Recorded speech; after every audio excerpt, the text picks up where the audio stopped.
امام سره اول نه چې کوم کس شریک وي هغه ته لاحق ویلی شي او چې وروسته کوم یو کس راشي یو رکعت یا دوه یا درې ورله تللی دي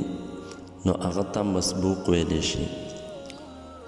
چې کله امام په مونځ کې غلط شي او هغه سجده سهو کوي نو دا دواړه یعنی لاحق او مسبوق چې کوم اول نه شریک ده یا وروسته ورسره شریک شوه ده دا دواړه به امام سره سجده سهو کوي. خو فرق دا ده چې کوم اول نه شریک ده لاحق ده هغه به سلام هم امام سره او امام سره به سجده سهو هم کوي او چې کوم وروسته شریک شوه ده مسبوق هغه خو به امام سره سجده د سهوی کوي خو لیکن سلام به نه اړوي. دا فرق د مسبوق چې کوم وروسته راغله ده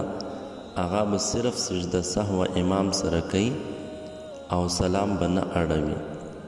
دویم دا خو اله چې کله امام غلط شي او امام سجده سهو کوي. دویم دا ده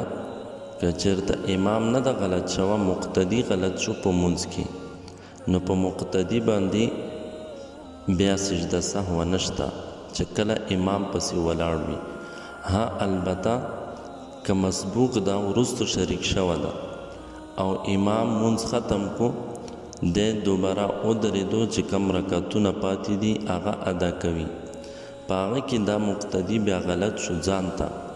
نو بیا به هغه سجده سهو کوي خو دا به هله کوي چې امام سره نه